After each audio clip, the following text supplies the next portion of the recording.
আমার আমি কোনো কিছু বুঝছি না স্যার বসা আমি কোনো কিছু বুঝছি না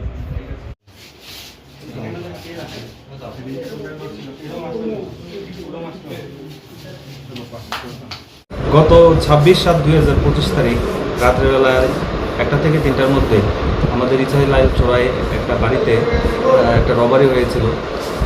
4-5 জন মানুষ তার বাড়িতে ঢুকে সুব্রত পামুরেশ ওনার বাড়িতে ঢুকে কিছু স্বর্ণালঙ্কার, কাপড় চোপড়, ওনার ক্যাশ টাকা, মিউজিক সিস্টেম এগুলি এবং মোবাইল ফোন এগুলি তারা নিয়ে যায় রবারি করে। তো পরবর্তী সময়ে আমরা একটা কেস রেজিস্টার করি, যা Kadamtala PS case number 41 number. তো যথারীতি আমরা একটা কেস নিয়ে তদন্ত শুরু করি।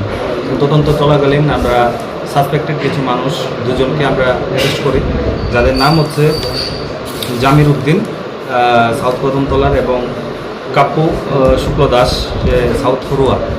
তাদের ইন্টারোগেশনের উপর ভিত্তি করে আমরা আরেকজন লোকের সন্ধান পাই যে খুবই সাসপেক্টেড এবং তার নাম হচ্ছে সেলিম উদ্দিন। আজকে তার বাড়িতে আমরা রেড করি এবং তার বাড়ি থেকে আমরা প্রচুর পরিমাণে যে রবারির সময় যে সমস্ত অস্ত্রপাতি ইউজ করা হয়েছিল সেগুলি আমরা সিজ করি। পাশাপাশি ক্যাশ আমরা 12,100 টাকার মতো আমরা রিকভারি করি। একটা মিউজিক সিস্টেম আমরা রিকভার করি, যেটা কুর্তি মাদ্রাসা থেকে কিছুদিন আগে চুরি হয়েছিল, এবং চুরি যাওয়া কিছু শাড়ি এবং বিএসএফের ড্রেস আমরা সিজ করি। তো দীর্ঘদিন মানুষের কমপ্লেন ছিল বিভিন্ন জায়গায় যে আমাদের এরিয়ার মধ্যে যে বিএসএফের ড্রেস করে রাত্রিবেলায় ডাকাতের উদ্দেশ্যে 4-5 জন লোক তাদেরকে ভয়ভীতি দেখায় এবং ডাকাতি করে। তো যথারীতি তার বাড়ি থেকে সেই বিএসএফের ড্রেসগুলি আমরা সিজ করি, তাকে আমরা কোর্টে ফরওয়ার্ড করবো এবং এই কেস হিসেবে আমরা অ্যারেস্ট করব। তার বাড়ি চুরাইবাড়ি থানার আন্ডারে খাদিমপাড়া। সে সেলিম উদ্দিন এবং তার সাথে আরও অ্যাসোসিয়েট আছে।